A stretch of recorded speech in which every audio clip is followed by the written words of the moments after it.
నమస్తే welcome to four sides TV నేను Revathi BRS పార్టీని వరుస ఓటములు ఉక్కిరిబిక్కిరి చేస్తున్నాయి. ఒకప్పుడు తెలంగాణలో ఎక్కడ ఎన్నికలు జరిగినా విజయం గులాబీ పార్టీదే. రాష్ట్రంలో తిరుగులేని పార్టీగా ఓ వెలుగు వెలిగింది. దీంతో కేసీఆర్ కన్ను ఇతర రాష్ట్రాలపై పడింది.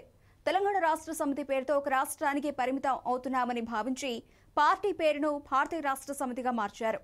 దీంతో టీఆర్ఎస్ కాస్త బీఆర్ఎస్ గా మారింది. ఈ పేరు మార్పుతో క్యాడర్లో జోష్ తగ్గింది. అప్పటి నుంచి కేసీఆర్ కు వరుస ఓటములు వెల్కమ్ చెబుతున్నాయి. వరుసగా 2023 అసెంబ్లీ ఎలక్షన్లు, లోక్సభ ఎన్నికలు, 2 ఉప ఎన్నికల్లో ఓడిపోయారు.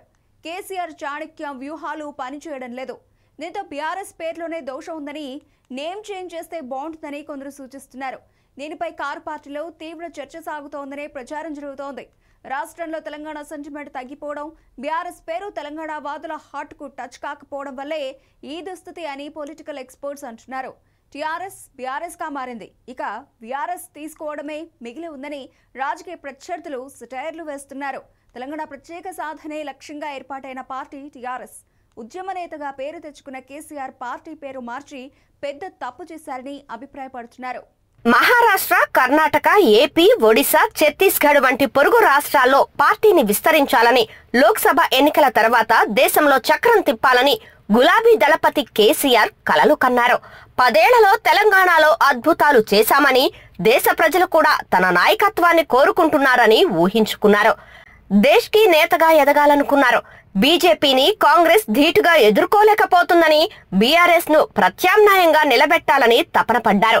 ఆ కోరికే ఎదురు దెబ్బ కొట్టిందంటున్నారు రాజకీయ విశ్లేషకులు. వరుస ఓటములపై తర్జన భర్జన పడుతున్న పార్టీ హైకమాండ్ ఆచితూచి నిర్ణయం తీసుకోవాలని భావిస్తుంది. ఇప్పటికిప్పుడు పేరు మారిస్తే ప్రజల్లోకి రాంగ్ ఇండికేషన్స్ వెళ్తాయని, నిపుణులతో చర్చించి నిర్ణయం తీసుకుంటే బెటర్ అని పార్టీ పెద్దలు ఆలోచిస్తున్నట్లు తెలుస్తోంది. కాకపోతే రాజకీయాలను అవపోసన పట్టిన కేసీఆర్ కు తన పార్టీని ఎలా చక్కదిద్దుకోవాలో తెలియకుండా ఉండదని మరికొందరు అభిప్రాయం వ్యక్తం చేస్తున్నారు. ఎంత గొప్ప వ్యక్తికైనా కొంత గడ్డుకాలం ఉంటుందని, ప్రస్తుతం కేసీఆర్ అలాంటి పరిస్థితిని ఎదుర్కొంటున్నారని వారు చెబుతున్నారు. వచ్చే అసెంబ్లీ ఎన్నికల నాటికి ఖచ్చితంగా కేసీఆర్ తనదైన వ్యూహాలతో కథన రంగంలోకి దిగుతారని వారంతా చర్చించుకుంటున్నారు. ఎట్టి పరిస్థితుల్లో కేసీఆర్ ను తక్కువ చేసి చూడాల్సిన అవసరం లేదని పరిశీలకులు వెల్లడిస్తున్నారు. చూడాలి మరి రానున్న రోజుల్లో గులాబీ బాస్ తన పార్టీ పేరు మార్పు విషయంలో ఎలాంటి నిర్ణయం తీసుకుంటారో అనేది.